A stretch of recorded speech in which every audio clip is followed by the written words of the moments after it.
자리에서 다 같이 일어나셔서 하나님이 우리에게 주신 말씀을 기쁨으로 봉독하겠습니다. 빌립보서 2장 5절 말씀, 8절 말씀 우리 같이 한번 봉독하겠습니다.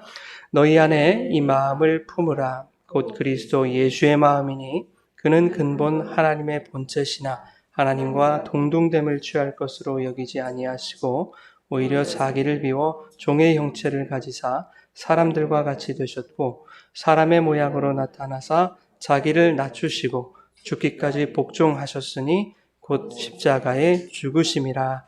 아멘. 살아계신 하나님의 말씀입니다. 앉아주십시오.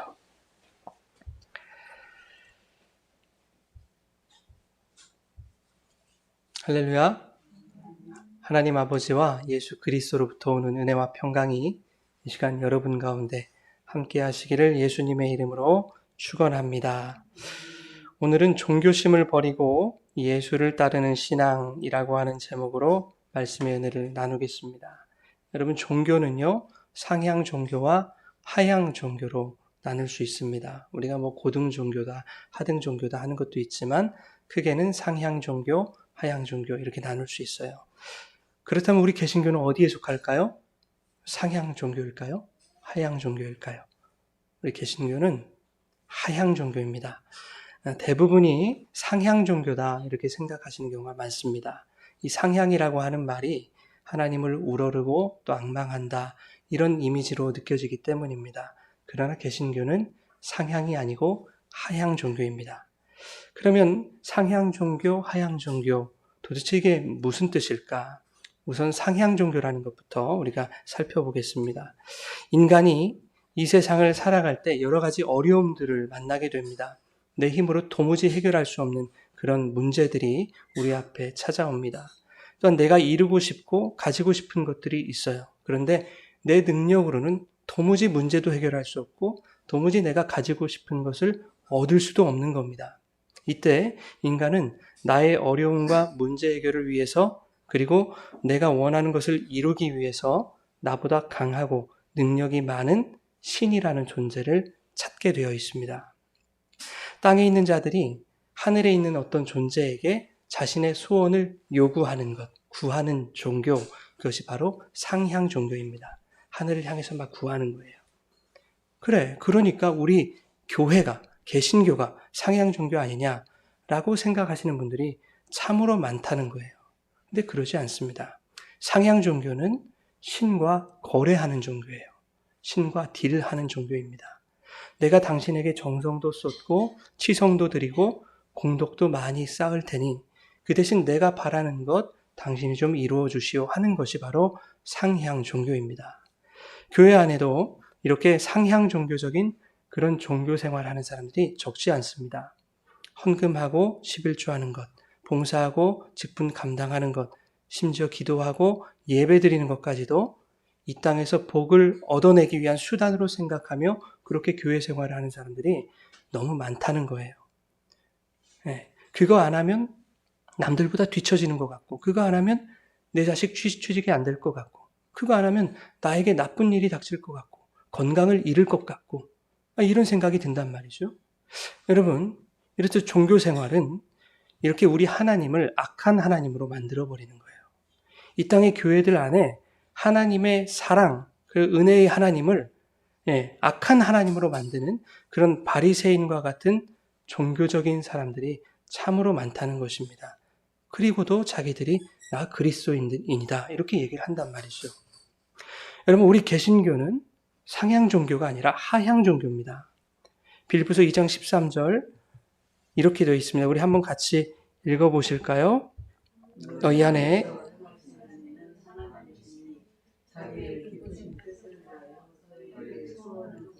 행하게 하시나니. 아멘.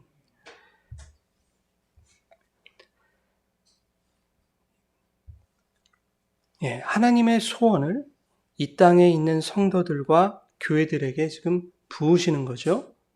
많은 사람들이 이 소원에 대해서 오해를 합니다. 이 소원을 인간들이 하나님께 품는 소원이라고 생각을 해요. 그리고 그렇게 설교를 한다니까요, 교회에서도. 그러나 이 소원은 우리를 향하신 하나님의 소원을 말하는 것입니다.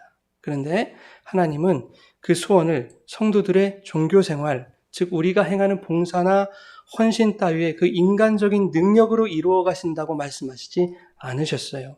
너희 안에서 행하시는 이가 누구라고 하십니까? 하나님이다. 이렇게 말씀하세요. 또한 그 하나님이 너희에게 소원을 두셔서 행하게 하신다. 이렇게 말씀하신다고요. 이것은 사역형으로 지금 쓰여지고 있어요. 내가 하는 것이 아니라 내 안에서 하나님이 나로 하여금 하게 하시더라 하는 겁니다. 그러니 우리 안에 두신 하나님의 소원, 하나님께서 친히 이루어 가시겠다라는 겁니다. 이것이 바로 하향 종교, 바로 우리 교회입니다. 하나님이 계획하시고 하나님이 주관하시고 하나님이 당신의 뜻대로 당신이 주도하여 하나님이 온전히 행하시는 그 종교가 바로 하향 종교, 교회다 하는 것입니다. 인간의 소원이 아니라 하나님의 소원을 이 땅 가운데 이루어 가시는 것이 바로 하향 종교, 교회입니다. 하향 종교는 전권이 하나님께 있는 거죠. 아무리 헌금 많이 하고 봉사 많이 해도 그런 인간의 열심과 열정으로는 그 인간의 종교 생활로는 하나님의 소원, 하나님의 그 뜻을 절대 이룰 수 없다 하는 겁니다. 예수님은 아버지의 뜻이 하늘에서 이루어진 것처럼 이 땅에서도 이루어지게 하옵소서라고 우리에게 기도를 가르쳐 주셨습니다. 근데 우리는 어떻죠? 우리가 이 땅에서 이루기 원하는 대로 그렇게 하늘에서 응답해 주십시오 라고 하나님께 윽박지르는 것이 기도가 되어버리지 않았습니까? 그것은 하나님의 소원과 정면으로 대치하는 중대한 범죄인 거예요, 여러분. 하나님의 사랑이 이 땅의 교회에게 집중되고 또 거부할 수 없는 하나님의 그 불가항력적 은혜가 성도들에게 부어지는 것. 내가 싫다고 해서 하나님의 사랑 우리가 거부할 수 없고 내가 원하지 않는다고 해서 그 은혜가 나를 비껴가지 않는 그것이 이 세상에서 유일한 하향 종교인 바로 교회인 것입니다. 여러분 사실 우리 개신교는 종교라고 부를 수 없어요. 종교가 아닙니다. 세상이 종교로 분류해놨기 때문에 어쩔 수 없이 종교라는 용어를 사용하는 것뿐이지 종교가 아닌 거예요. 원래 우리 교회들은 하나님 신앙 그 자체지요. 예수님 신앙 그 자체입니다. 하나님을 신앙하고 예수님을 신앙하는 공동체, 그것이 교회인 것이죠. 종교라는 것은 본디 하나님께 죄를 범할 수밖에 없는 구조를 띠고 있습니다. 나중에 설명드리겠지만, 자, 그렇기 때문에 엄연히 말하면 이 교회가 종교가 되어서는 안 되겠다 하는 겁니다. 그러면 여러분, 이 세상에 종교라는 것이 어떻게 생겨났을까? 하나님께서 믿음의 조상 아브라함을 부르시기 훨씬 전에도 세계 곳곳에는 이미 수많은 종교들의 흔적이 있었습니다. 아브라함이 살던 그 메소포타미아 지역에도 이미 1월 성신을 숭배하는 종교들이 만연해 있었어요. 오늘날 어떻습니까? 아직 문명이 발전하지 못한 그 미개한 땅을 우리는 오지라고 이렇게 부르죠. 예, 이러한 오지라고 할지라도 종교가 없는 곳이 없습니다. 단 한 곳도 없어요. 하다못해 달밤에 물을 떠놓고 하늘 보고 소원 빌기라도 하는 거예요. 예, 그것을 종교라고 하는 겁니다. 땅의 사람들이 하늘에 계신 누군가에게 소원 비는 거. 왜 빌까요, 사람들은 여러분? 내 힘으로 안 되는 게 있으니까, 내 뜻대로 안 되는 게 있으니까 비는 거죠. 그럼 뭘 빌까요? 내가 원하는 것을 비는 거겠죠. 그것이 종교입니다. 수천 년 전부터 오늘날에 이르기까지 인간이 누군가에게 빈다는 것, 우리 교회식으로 말하면 누군가에게 기도한다는 것, 이것이 무슨 의미일까? 그것은 인간 스스로가 자신보다 강한 힘과 그 강한 능력을 가진 신이라는 존재를 이미 인식하고 있었다라고 하는 얘기예요. 지금 모든 인간은 과거나 현재 할 것 없이 신이 있다는 것을 인식하고 살아간다 하는 겁니다. 그렇다면 인간들은 신의 존재를 어떻게 인식하게 되었을까? 하나님이 천지를 창조하시고 인간을 만드실 때에 당신의 형상대로 만드셨기 때문입니다. 아담이 범죄하기 이전에는 직접 듣고 하나님과 말도 할 수 있었어요. 직접 소통이 가능했었습니다. 하나님의 형상이 인간의 죄로 인해서 가려지지 않았기 때문이에요. 그러나 인류가 죄를 범한 이래로 이제는 하나님과 직접적인 소통이 불가능해졌어요. 인간의 죄가 인간 안에 있는 하나님의 형상을 점점 가리게 되었기 때문입니다. 자, 하나님의 형상을 가리게 되었다는 것을 우리가 오해해서는 안 되는 것이 뭐냐면 이것을 하나님의 형상이 깨졌다. 이렇게 표현하는 분들이 계신데 그건 좀 틀린 말이에요. 하나님의 형상은 완전합니다, 여러분. 훼손될 수가 없어요. 깨질 수가 없는 거예요. 다만 인간 안에 들어온 죄라는 실체가 우리 안에서 필사적으로 발악하는 겁니다. 그래서 인간들 속에 있는 하나님의 형상에 대한 인간 스스로의 인지력을 상실시키는 거예요. 무력화시키는 거예요. 죄가. 원래 하나님의 형상이 있었던 자들은 하나님을 유일한 신으로 인식하고 살아갔는데 죄라는 것이 들어오니까 신이 있기는 있는 것 같은데 그게 하나님인지를 모르는 거예요, 여러분. 이렇게 죄라는 것이 하나님의 형상을 가립니다. 그러기는 하지만 그럼에도 불구하고 인간 안에는 여전히 하나님의 형상이 들어있는 거예요. 인간 안에 존재하는 그 하나님의 형상은 인간들이 끊임없이 하나님을 찾고 구하고 바라고 갈망하도록 인간들의 마음을 두드리고 계시는 거예요. 볼지어다 내가 문 밖에 서서 두드리노니 누구든지 내 음성을 듣고 문을 열면 내가 그에게로 들어가 그로 더불어 먹고 나는 그로 더불어 먹으리라. 이 말씀이죠. 예수님은 계속 문을 두드리시는 겁니다. 우리의 마음을. 근데 복음이 들려와도 귀를 닫아버려요. 안 들린대요. 네, 세상 사람들은 불신자니까 당연하죠. 복음이 들릴 리가 없죠. 뭔가 복음이 들려와도 이거 시끄러운 소리라고 치부해버리죠. 근데 교회에서마저도 그런 일들이 일어나고 있다 하는 거예요, 여러분. 복음이 전해지면 복음을 그대로 스펀지처럼 흡수하는 것이 아니라 나 좀 기분 나쁘네. 나의 마음에 좀 안 들어. 내 생각과 달라. 거부해버립니다. 듣기를 싫어하고 내 기분 나쁘다고 얘기하는 거예요. 여러분, 복음은 그런 게 아니죠. 그 복음 들고 예수님이 이 땅에 오셨거든요. 왜요?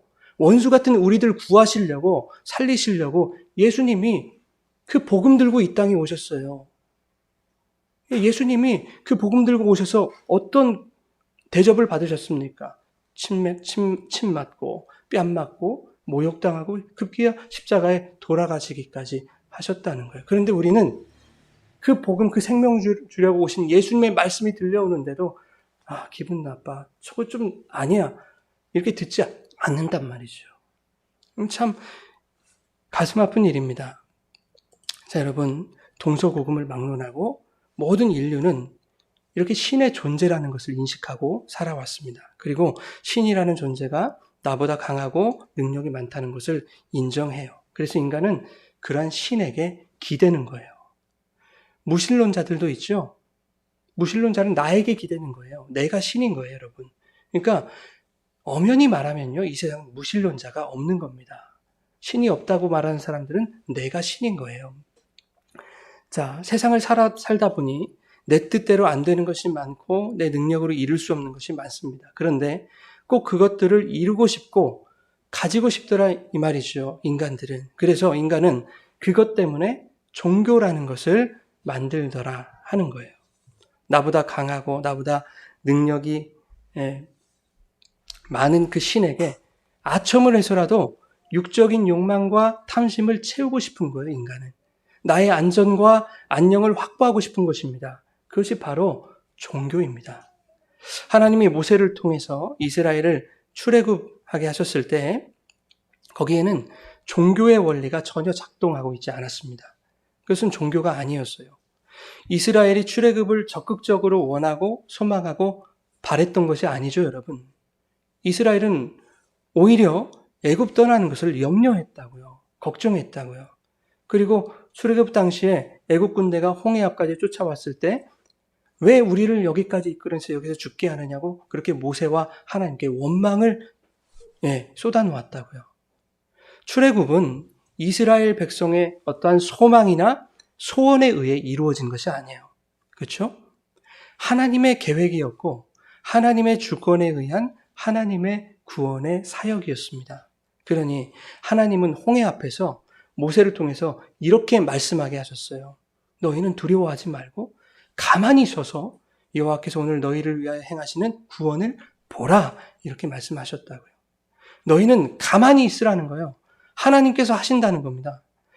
여러분, 우리 교회는 내가 원하는 것을 내 뜻대로 이루는 집단이 아닌 거예요.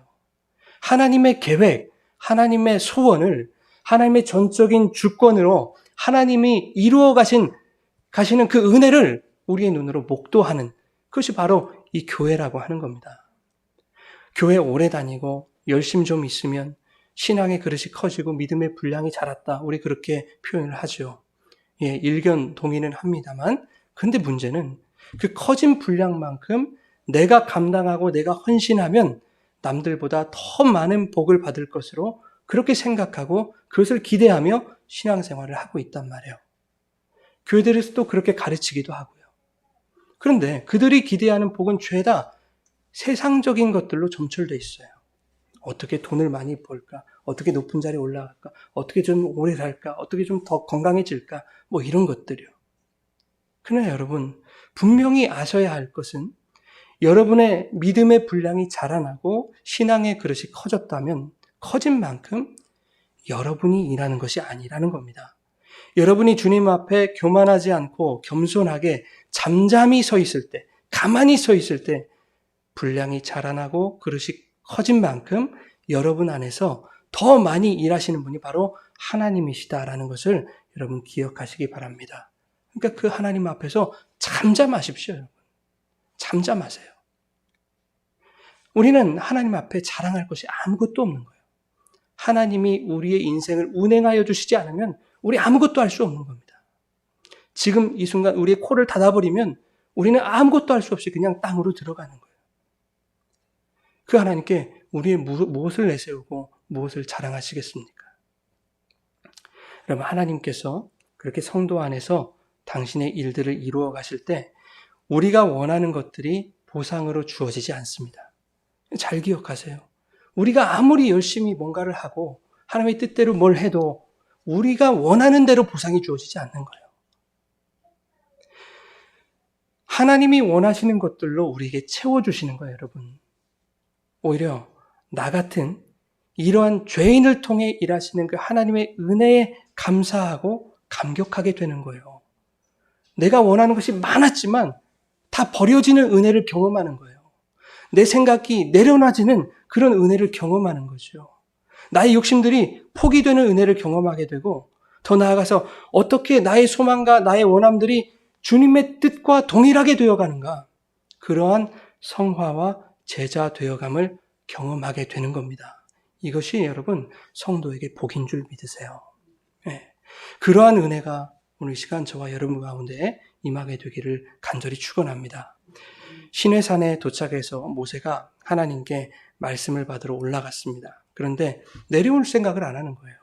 이스라엘 백성들이 이제 두렵잖아요. 모세 믿고 왔는데 내려오지를 않으니까 얼마나 두려워요. 그래서 한 가지 묘안을 짜냈어요. 그게 뭐예요? 야, 신을 만들자라는 거 아니었습니까? 그 신이 어떤 신이었습니까? 우리를 위하여 우리를 인도할 신을 만들자라는 거였어요. 신이라는 존재가 얼마나 강력하고 전능한 존재인지 그들은 이미 어디에서 경험했습니까? 홍해에서 다 경험했잖아요. 다 죽게 생겼는데 그 신이라는 분이 우리를 건져냈어요. 말도 안 되는 구원의 사건을 하나님이 행하시는 거예요. 예, 그 신만 있으면 야, 우리 문제 없을 거야. 모세 없어도 돼. 신만 있으면 돼. 신을 만들자. 그래서 지금 지도자가 사라진 그 두려운 상황에서 우리보다 강하고 능력이 많은, 그리고 우리의 안전과 안녕을 보장해 줄 그 신을 만들자. 이렇게 계획을 세웠던 거예요. 이것이 성경에서 최초로 기록하고 있는 인간이 종교를 만들어내는 장면입니다. 여러분, 그들이 만들어내는 신은 어떤 신이었습니까? 금송아지였죠. 네. 그들이 만든 신의 형상, 금송아지 그 형상 어떻게 고안했을까요? 그들이 어디선가 숭배하고 어디선가 봤겠죠. 그러니 그거 만들었겠죠. 애굽에서 숭배했던 힘과 풍요를 상징하는 황소의 형상, 그 아피스 신상을 그대로 복제해서 만든 거예요. 그런데 그 금송아지 상을 만들어 놓고 백성들이 뭐라고 말하는가 하면, 자 봐라, 애굽에서 섬기던 힘과 풍요의 신이다 라고 말하지 않았다고요. 뭐라고 얘기했습니까? 이스라엘아, 이는 너희를 애굽 땅에서 인도하여 낸 너희의 신이로다, 이렇게 말해요. 애굽 땅에서 이스라엘 인도하신 분이 누구예요? 하나님이죠. 그들은 금송아지 신상 만들어 놓고 그것을 지금 뭐라고 부르고 있어요? 하나님이라고 부르고 있어요. 하나님을 신의 형상, 바로 우상으로 만들어 버린 거예요. 자신들의 필요에 따라서. 여러분, 10계명 첫 계명이 뭐였죠? 나 외에 다른 신을 내게 두지 말라 그러잖아요. 두 번째 계명은요, 너를 위해 우상 새기거나 형상을 만들지 말라 그랬어요. 셋째는 내 이름을 망령되이 일컫지 말라 그래요. 그런데 이스라엘은 이 모든 계명을 한꺼번에 범하게 되는 거예요. 그렇죠? 우상을 금송아지 하나 만들므로 인해서. 여러분, 하나님 신앙이요, 이렇게 종교가 되면 그것은 하나님을 버리는 거예요. 여러분의 신앙생활이 종교생활 되지 않기를 바랍니다.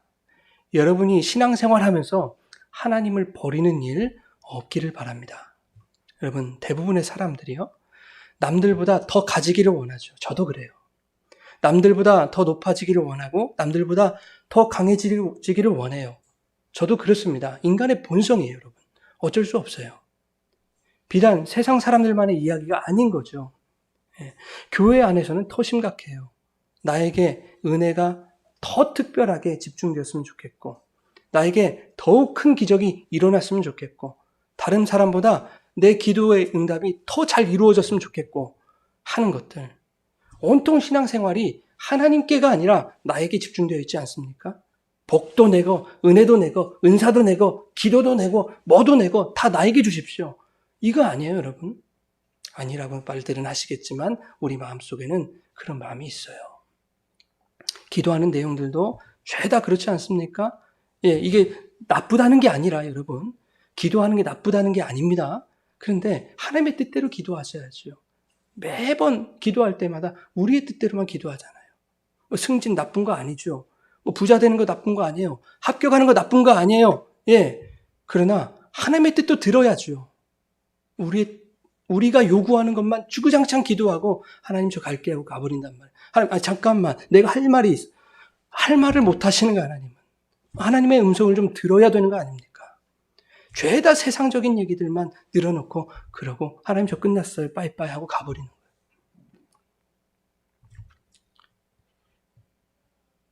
고작 내가 원하는 것 이루고 내가 필요한 것 얻어내기 위해 여러분 그 하나님을 이용하고 있는 거 아닙니까, 여러분?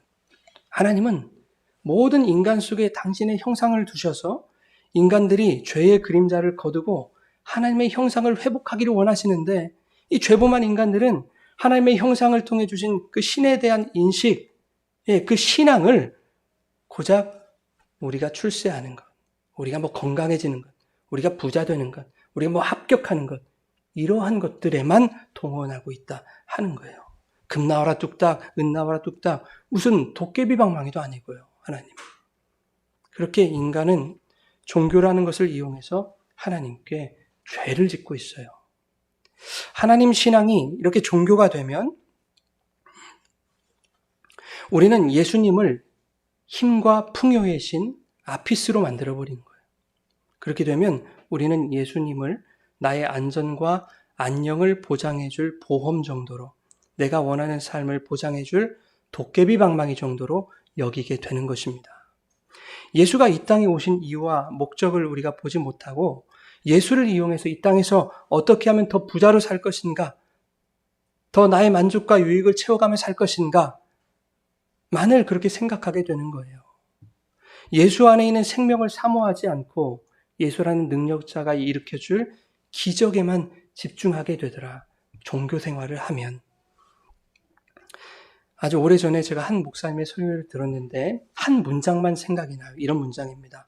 여러분, 무리가 되지 마십시오. 제자가 되십시오. 라고 하는 말씀이었어요. 예수님 주위에는 수많은 무리들이 따랐습니다. 그들이 예수님을 따라다녔던 이유 뭘까요? 예수님을 찾았던 이유, 기적 때문입니다. 그러나 예수님은 기적을 위해 오신 분이 아니죠. 오히려 기적을 따르기 원하는 자들에게서 예수님은 떠나가십니다. 요한복음 6장에서 예수님 오병이어 기적을 일으키시죠. 그리고 기적을 마치신 후에 무리가 예수님을 억지로 붙들어서 임금 삼으려는 줄을 아셨어요. 그리고 어떻게 하십니까? 예수님이 떠나가세요, 그들을. 그들로부터 도망하신 거예요. 이제 무리들이 예수님 찾기 혈안이 되어 있습니다. 그래서 여기저기 찾아다니는 거예요. 없어요. 급기야 바다 건너편에 와 계신 그 예수님을 찾았습니다.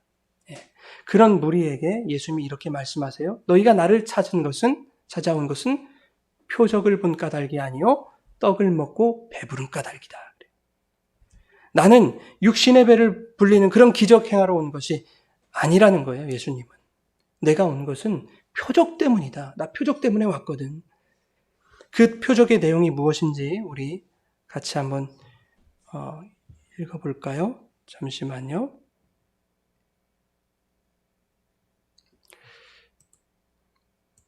이게 방송으로 하는 거는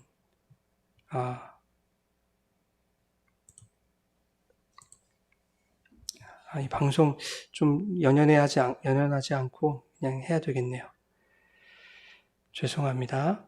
우리 같이 한번 읽어보겠습니다. 요한복음 6장 35절 시작. 예수께서 이르시되 나는 생명의 떡이니 내게 오는 자는 결코 줄이지 아니할 터이요 나를 믿는 자는 영원히 목마르지 아니하리라. 아멘. 여러분 표적의 내용은 뭐였어요? 주님 안에 있는 그 생명이었어요. 영생이죠. 결국 예수님은 이 땅에 그 생명, 그 영생, 그 구원 주시러 오신 거예요. 그러니 하나님을 신앙한다는 것은 예수 그리스도의 생명과 구원 얻는 것 외에 다른 것이 없다라는 얘기입니다. 그 생명, 그 영생, 그 구원은 이 땅에 죄범한 인간들이 먼저 구하고 먼저 원했던 것이 아니죠, 여러분. 요한일서 4장 19절 우리 한번 읽어보겠습니다. 우리가 사랑함은 그가 먼저 우리를 사랑하셨습니다. 우리가 먼저 달라고 요구한 거 아니에요. 하나님이 이 죄인들을 사랑하셔서 어떻게 사랑하셨다고요? 성경은 이처럼 사랑하셨대요. 어떻게 표현할 방법이 없는 거예요. 그 감탄사거든요. 하나님이 세상을 이처럼 사랑하셨대요.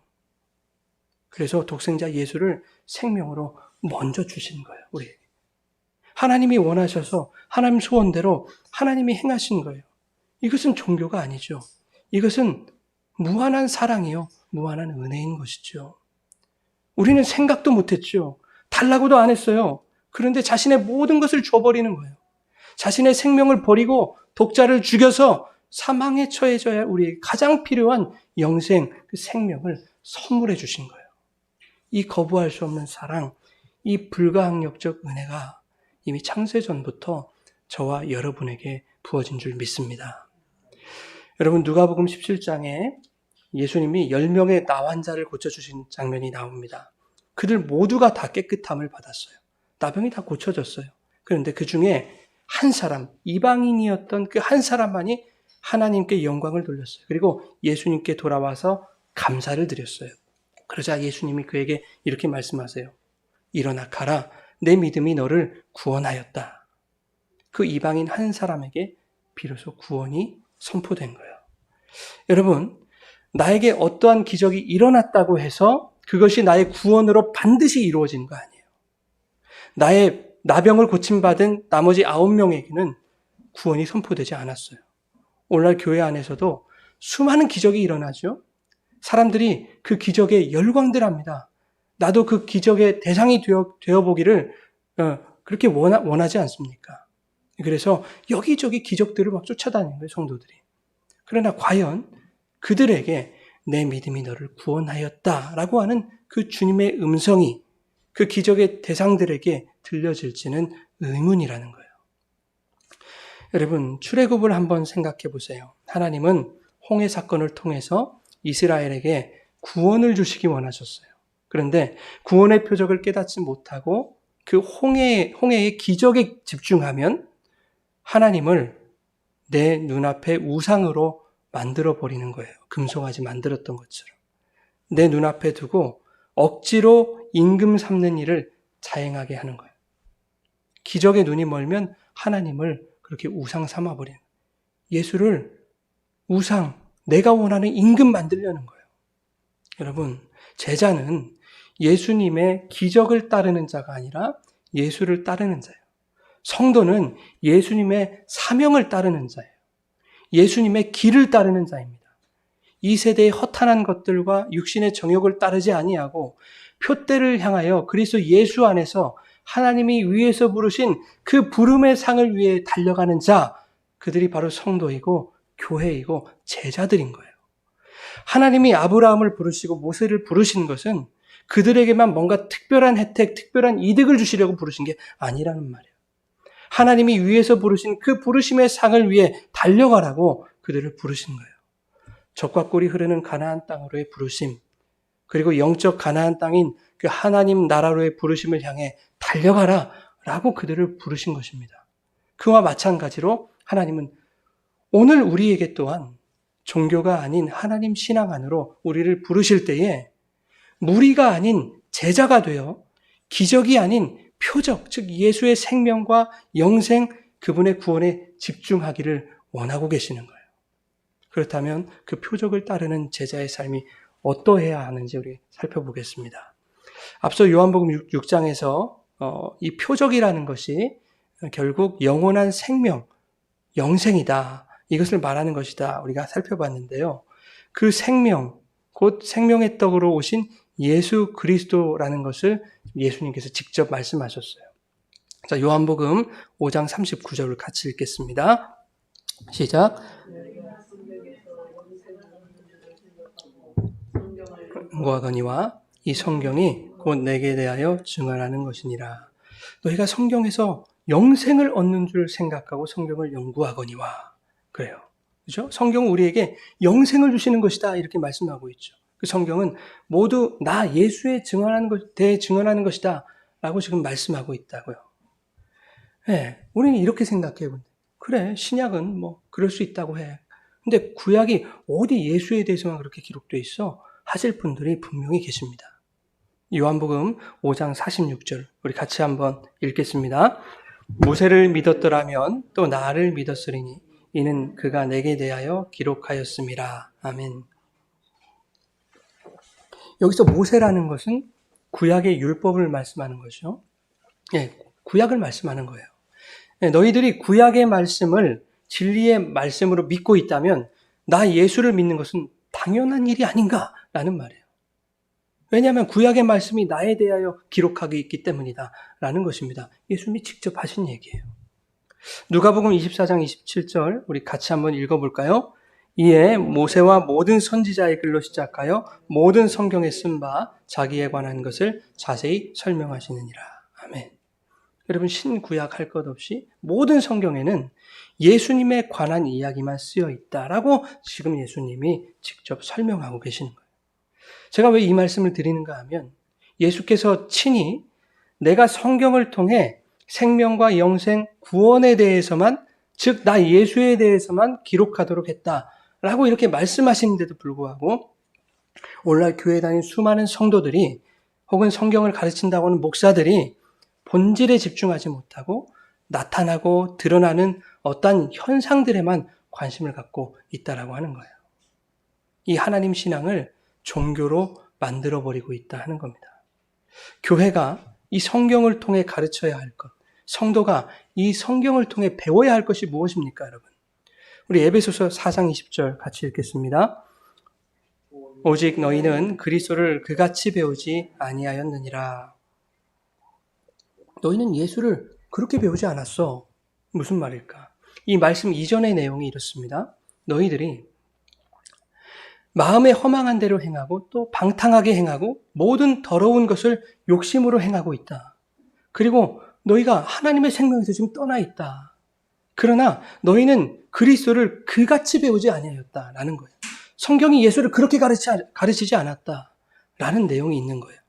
그렇다면 성경이 말하는 그리스도의 가르침은 무엇인가?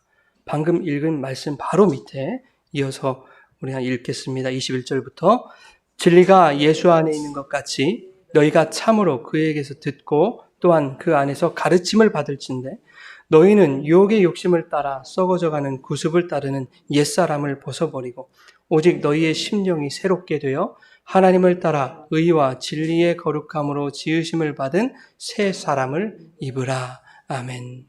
이전에는 너희가 하나님의 생명에서 떠나 있었지만 이제는 예수 그리스도 안에서 성경이 가르치고 있는 그것, 그 새 사람이 입어야 된다. 즉 새 생명을 입어야 된다라고 하는 것이 성경의 가르침이에요, 여러분. 디도서 2장에는 바른 교훈이 무엇인지에 대해서 말씀하고 있습니다. 디도서 2장 11절에 보면 이 바른 교훈, 다시 말하는 말씀에는 모든 사람에게 구원을 주시는 하나님의 은혜가 나타나더라. 이렇게 말하고 있어요. 우리 사람에게 나타나는 것은 구원을 주시는 하나님의 은혜가 나타날 뿐이에요, 여러분. 디모데후서 3장 15절에도 이렇게 말해요. 또 어려서부터 성경을 알았나니 성경은 능히 너로 하여금 그리스도 예수 안에 있는 믿음으로 말미암아 구원에 이르는 지혜가 있게 하느니라. 구원 얘기만 해요. 갈라디아서 6장 8절에도 이렇게 말합니다. 육체를 위하여 심는 자는 육체로부터 무엇을 거둬요? 썩어질 것을 거두고, 성령을 위하여 심는 자는 성령으로부터 무엇을 거둬요? 영생을 거둔다. 이렇게 말하고 있어요. 하나님은 그리스도인들이 신앙 안에서 생명과 영생, 구원 얻기를 원하시는 것입니다. 예수님이 여러분 이 땅에 왜 오셨습니까? 언급하기에도 입이 아픈 수많은 구절들이 우리를 대신해 죽으심으로 우리를 속량하기 위해 오셨다. 구원하시기 위해 오셨다. 이렇게 말하고 있지 않습니까? 새 생명 주시려고 오셨다. 예수님이 이 땅에 인간들이 기대하는 그러한 차원의 기적을 베풀러 오신 것이 아니라는 얘기입니다. 마가복음 1장에 보면 제가 수도 없이 말씀드린 내용입니다. 지난주에 우리 김영진 선교사님이 이 말씀 본문으로 해주셨죠. 마가복음 1장에 보면요, 예수님이 회당에 들어가셔서 가르치실 때 더러운 귀신 들린 자가 나타나요. 그래서 귀신도 쫓아주셔요. 그리고 나오셔서 베드로 집에 가셨는데 베드로의 장모가 열병으로 누워있어요. 손을 잡아 일으켜 주셔요. 날이 저물 때 사람들이 예수 앞에 모든 병자와 모든 귀신 들린 자를 데리고 나옵니다. 예수님이 각종 병을 고치시고 귀신을 쫓아주셨어요. 날이 새고 이제 새벽이 되어서 예수님이 이제 좀 기도 좀 해보자 가시는데요. 그 새벽에 제자들이 예수님 뒤를 따라가는 거예요. 이렇게 말합니다. 예수님, 모든 사람이 주님을 찾습니다. 무슨 뜻이에요? 예수님 아직 고치셔야 할 병자도 많고 쫓아내셔야 할 귀신도 줄을 섰습니다. 라는 거예요. 여기서 이러고 계실 시간이 없습니다. 이 기회가 어떤 기회인데 이렇게 날려버리시려고요. 이런 뜻이에요. 그렇게 사람들이 기적에 그들의 마음을 빼앗기고 있을 때 예수님이 이렇게 말씀하십니다. 마가복음 1장 38절 우리 같이 읽겠습니다. 이르시되 우리가 다른 가까운 마을들로 가자. 거기서도 전도하리니 내가 이를 위하여 왔노라 하시고. 아멘. 예수님은 기적의 장소에서 떠나기를 원하시는 거예요. 예수를 보고 기적에 집중하는 자들에게서 떠나시는 겁니다. 예수님은. 예수님이 기적을 베푸시는 것은 기적 그 자체의 목적이 있는 것이 아니었다 하는 거예요. 전도하시기 위함이었습니다. 생명전하고 영생 주시기 위함이었습니다. 주님은 그것을 위해서 오신 분이라고 예수님이 직접 말씀하고 있지 않아요. 요한복음 20장 30절에서 31절 우리 같이 한번 읽겠습니다. 예수께서 제자들 앞에서 이 책에 기록되지 아니한 다른 표적도 많이 행하셨으나 오직 이것을 기록함은 너희로 예수께서 하나님의 아들 그리스도이심을 믿게 하려 하며 또 너희로 믿고 그 이름을 힘입어 생명을 얻게 하려 함이니라. 아멘. 너무 명확하지 않아요, 여러분? 다른 이적들을 많이 행하셨다는 거예요. 그런데 다 기록하지 않았다나. 내가 이 책을 기록한 것은 기적이나 이적 자체를 나타내기 위함이 아니었다. 예수 그리스도 믿고 그 이름 힘입어 생명 얻게 하시려는 것이 이 책의 목적이었다. 이것이 하나님의 목적이고 하나님의 소원이다. 라고 예수님이 말씀하고 있는 거예요. 요한을 통해서. 하나님은 그 소원을, 하나님의 소원을 성도에게 두셔서 성도 안에서 그 소원을 이루어 가시기 위해 지금 우리를 부르고 계세요.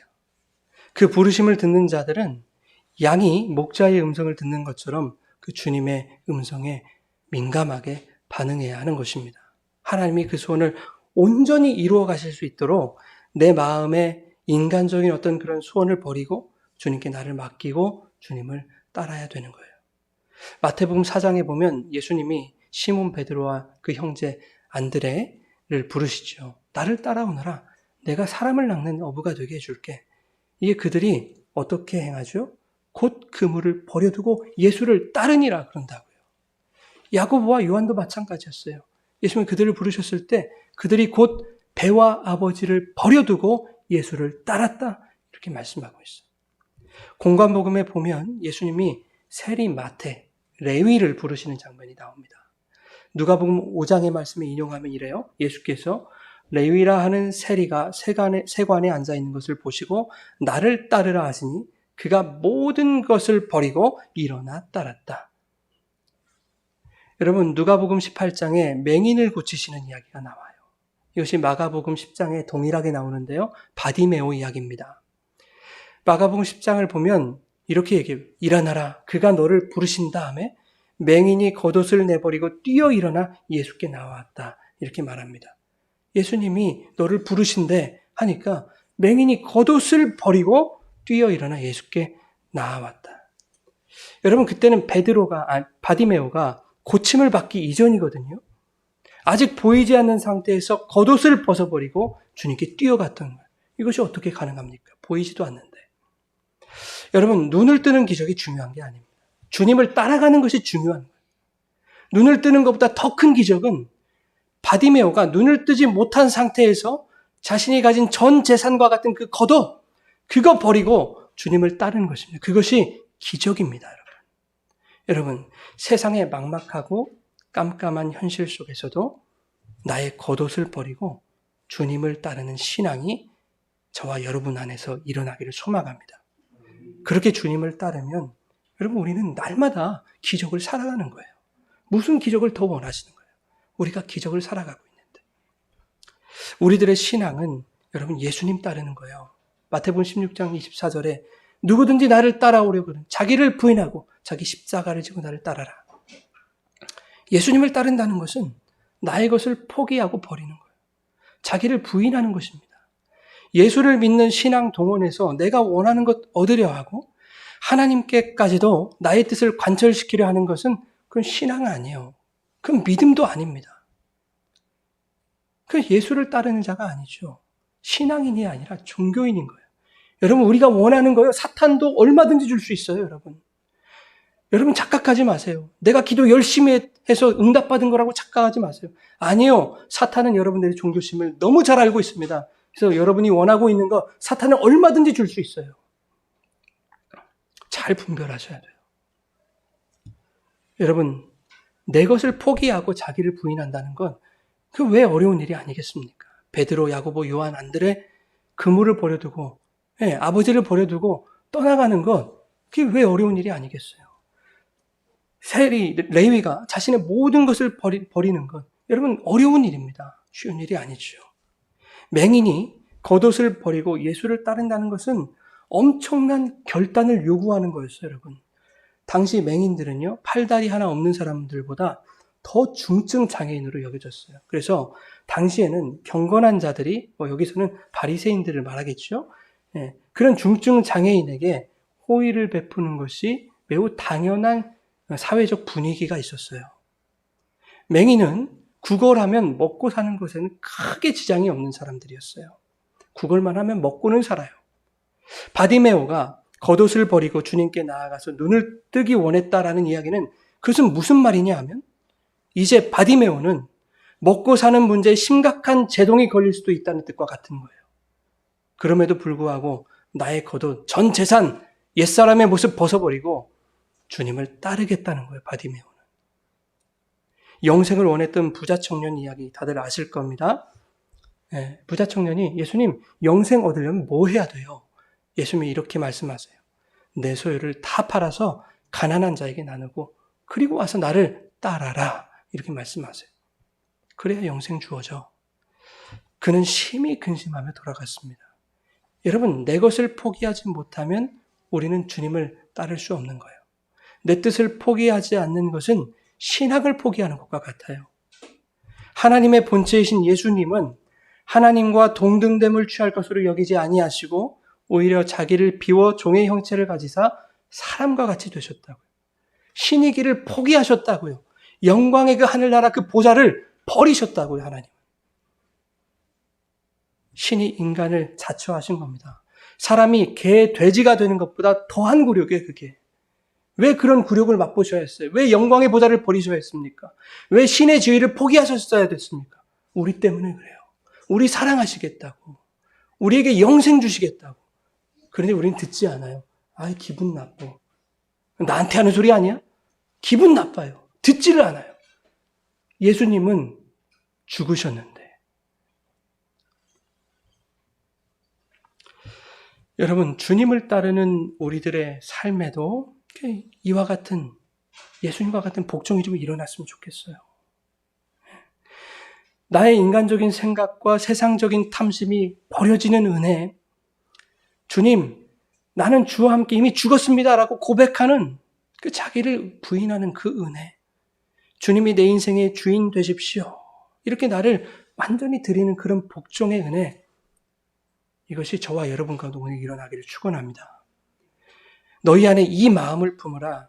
곧 그리스도 예수의 마음이니. 그 예수의 마음이 여러분 어떤 마음입니까? 자기를 부인하고 십자가 지는 마음이에요. 우리가 그리스도를 따르는 주의 제자들이라면 자기를 부인하고 십자가 지는 이 예수의 마음을 품어야 될 줄 믿습니다. 여러분, 마지막으로 하나의 예화만 말씀드리고 이제 마칠까 해요. 예수님이 12살 되던 해에 마리아와 요셉이 이제 절기의 관례대로 예수님을 데리고 예루살렘에 올라가지요. 돌아오는 길에 그만 예수님을 잃게 되는 거예요. 이 마리아와 요셉도 참 대단하죠. 하룻길을 가서야 예수가 없어졌다는 걸 깨달은 거예요. 하룻길을 걸어가는 동안 그들은 아들이 사라졌는데도 여전히 아들이 우리와 함께 있다고 생각했던 거예요. 이 말씀 있는데 이런 울림이 저에게 찾아왔어요. 오늘날 그리스도인들의 모습이 이와 같지 않은가 하는 겁니다. 교회를 다니고 신앙생활 열심히 잘 하는 것 같지만 정작 그들의 삶 속에 예수가 사라졌어요. 예수가 사라진 지 이미 오래되었는데 여태 깨닫지 못하고 여전히 예수가 나와 함께 있다고 착각하면서 스스로 만족하는 그런 종교 생활을 하고 있더라 하는 것입니다. 여러분, 저와 여러분 어떻습니까? 우리 안에 정말 예수님이 계십니까? 너희 안에 이 마음을 품으라. 자기를 부인하고 십자가 지는 예수의 마음을 품으라. 이렇게 말씀하시는 이 예수님이 과연 저와 여러분의 신앙 속에 주인으로 계시는가 하는 말입니다.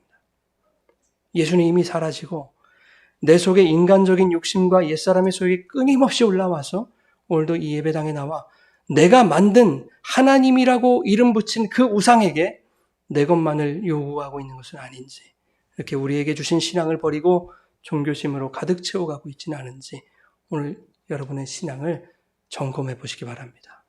내 안에 예수가 없는데 있는 것으로 착각하고 있지는 않습니까?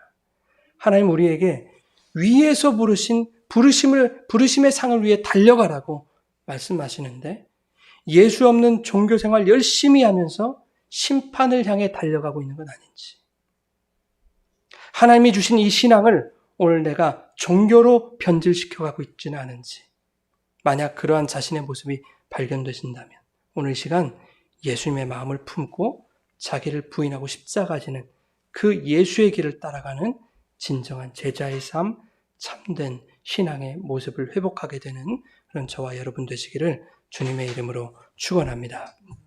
우리 시간 같이 이렇게 찬양하기를 원하는데요.